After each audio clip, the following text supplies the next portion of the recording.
तो बैरिकेड्स को फांद करके आने में कुछ श्रद्धालु गंभीर रूप से घायल हुए हैं।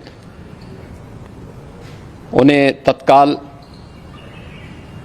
हॉस्पिटल में पहुंचा करके उपचार आदि की व्यवस्था उनके लिए की गई है। उनमें से कुछ श्रद्धालु गंभीर रूप से घायल हैं।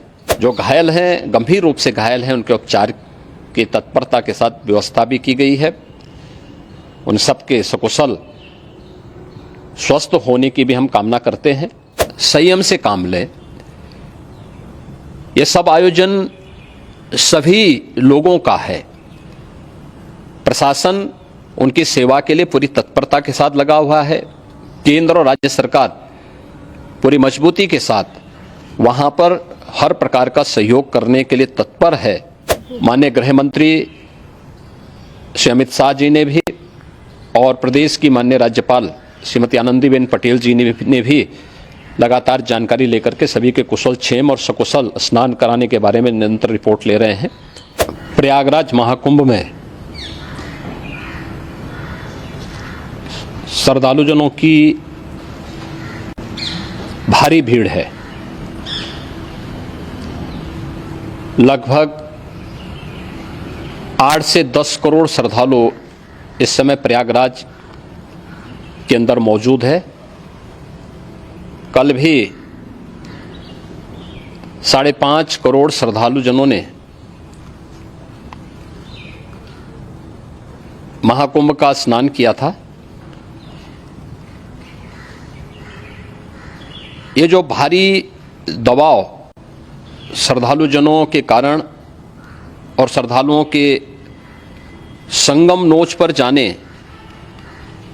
के कारण वहां पर एक बना हुआ है, लेकिन पूरा प्रशासन मौके पे वहां मौजूद है।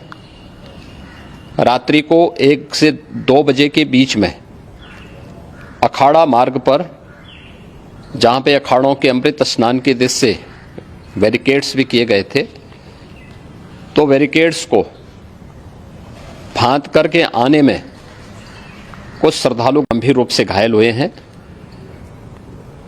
उन्हें तत्काल हॉस्पिटल में पहुंचा करके उपचार आदि की व्यवस्था उनके लिए की गई है। उनमें से कुछ श्रद्धालु गंभीर रूप से घायल हैं।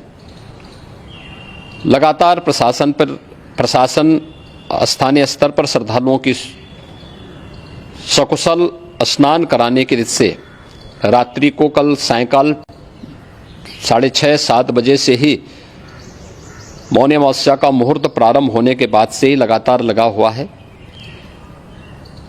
प्रयागराज में महाकुंभ में श्रद्धालु जनों के सकुशल स्नान करने, अमृत स्नान के लिए देश भर से आए हुए श्रद्धालु जनों की व्यवस्था के लिए, उनके कुशल क्षेम के लिए आदरणीय प्रधानमंत्री जी का प्रातःकाल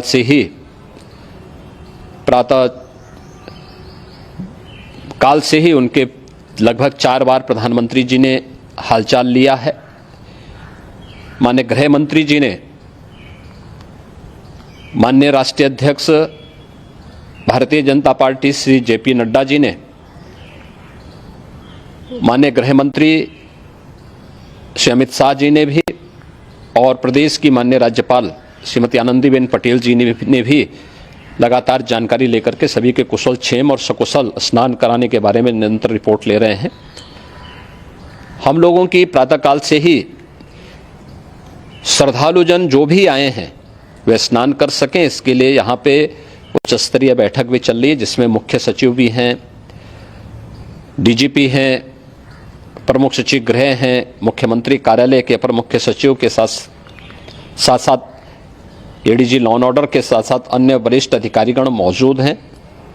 प्रयागराज में हालात वर्तमान में नियंत्रण में हैं, लेकिन भीड़ का दबाव बहुत बना हुआ है। अखाड़ा परिषद से जुड़े हुए पदाधिकारियों के साथ मैंने स्वयं भी बातचीत की है। आचार्य महामंडलेश्वरों से भी, पूज्य संतों के साथ भी मेरी बातचीत हुई है और पूज्य संतों ने बड़ी ही विनम्रता के साथ इस बात को कहा है कि नहीं, श्रद्धालु जन पहले स्नान करेंगे और फिर जब उनका दबाव कुछ कम होगा और वे सकुशल वहां से निकल जाएंगे, तब हम लोग स्नान करने के लिए संगम की तरफ जाएंगे। अभी पहले श्रद्धालु जनों को, चूंकि देश भर से आए हैं, तो इसके लिए उन्हें सभी अखाड़े इसके लिए सहमत हैं और सभी लोग इस व्यवस्था के साथ जुड़े हुए हैं। लगातार इस दिशा में हम लोगों का प्रयास है कि जो अब तक प्रातः काल से ही आपने देखा होगा, कल मैंने बताया कि कल लगभग 5.5 करोड़ श्रद्धालु कल महाकुंभ का स्नान किए हैं और आज प्रातः काल तक लगभग 8:30 बजे तक 3 करोड़ से अधिक श्रद्धालु स्नान कर चुके हैं और ये लगातार जारी है। लेकिन संगम नोच पर, अखाड़ा मार्ग पर, नागवासुकी मार्ग पर लगातार दबाव बना हुआ है और वहां पर श्रद्धालु जनों की सुविधा के लिए भी हर प्रकार की वहां पर प्रशासन पूरी मुस्तैदी के साथ लगा हुआ है। और इसीलिए मेरी अपील है पूरे प्रदेशवासियों से, पूरे देशवासियों से और सभी श्रद्धालुओं से भी, सभी पूज्य संतों से भी कि अफवाह पर कोई ध्यान न दें, संयम से काम लें। यह सब आयोजन सभी लोगों का है। प्रशासन उनकी सेवा के लिए पूरी तत्परता के साथ लगा हुआ है। केंद्र और राज्य सरकार पूरी मजबूती के साथ वहां पर हर प्रकार का सहयोग करने के लिए तत्पर है। लेकिन कोई किसी अफवाह पे ध्यान न दे। कोई भी व्यक्ति नकारात्मक अफवाह फैलाने का प्रयास करेगा, उस प्रकार से नुकसान हो सकता है। और जहां पर हैं आप, लगभग 15 से 20 किलोमीटर के दायरे में अस्थायी घाट बनाए गए हैं, उसमें कहीं भी वे स्नान कर सकते हैं।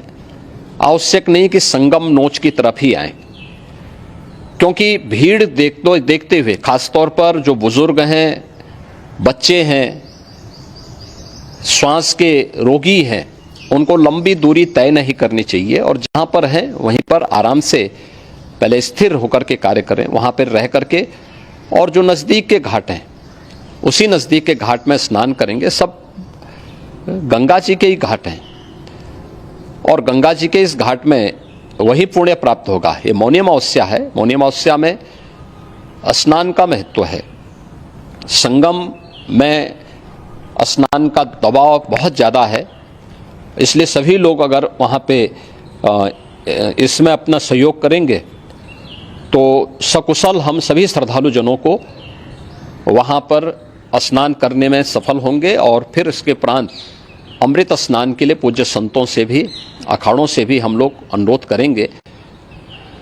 जो घायल हैं, गंभीर रूप से घायल हैं, उनके उपचार की तत्परता के साथ व्यवस्था भी की गई है। उन सबके सकुशल स्वस्थ होने की भी हम कामना करते हैं। लेकिन मेरी अपील होगी कि कोई भी नकारात्मकता न फैलाने दें और न किसी अफवाह पर विश्वास करें। स्थिति नियंत्रण में है। हाँ, दबाव जरूर है, क्योंकि मैंने आपको बताया कि प्रातः काल से सुबह 8:30 बजे तक 3 करोड़ से अधिक श्रद्धालु स्नान कर चुके हैं। और पूरे मेला क्षेत्र में अगर हम देखेंगे, प्रयागराज में हम देखेंगे, तो लगभग 9 से 10 करोड़ श्रद्धालु इस समय वहाँ पर मौजूद है, जिसमें से 3 करोड़ यह वापस जा रहा है। इसके लिए रेलवे ने भी मेला स्पेशल लगाई हुई है। प्रातः काल से लगभग 40 मेला स्पेशल प्रयागराज स्टेशन से और जोशी स्टेशन से, अन्य स्टेशन से श्रद्धालुओं को लेकर के सकुशल स्नान कराने के बाद उनको लेकर के गंतव्य की ओर आगे बढ़ी है। और लगातार ये प्रक्रिया वहाँ पर आगे बढ़ाई जा रही है। होर्डिंग एरिया भी बनाए गए हैं। प्रशासन जो वहाँ पर डायरेक्शन दें, मुझे लगता है सब लोग उसका पालन करेंगे तो सकुशल, क्योंकि पूरा दिन भर देर रात्रि तक अमृत स्नान का मुहूर्त है। मौनी अमावस्या का जो मुहूर्त है पूरे रात्रि भर है। इसलिए ये नहीं हो केवल इस पे कि हम अभी स्नान करेंगे, आवश्यक नहीं, कभी भी आप स्नान कर सकते हैं। तो उस पर जरूर सभी से मेरी विनम्र अपील होगी कि वे लोग उस पर सहयोग करेंगे तो सकुशल सभी को स्नान कराने में और सकुशल इस महापर्व को आयोजित करने में प्रशासन को और शासन को मदद मिलेगी। বাংলা হান্টের আরো খবর দেখতে নজর রাখুন। বাংলা খবর মানেই বাংলা হান্ট।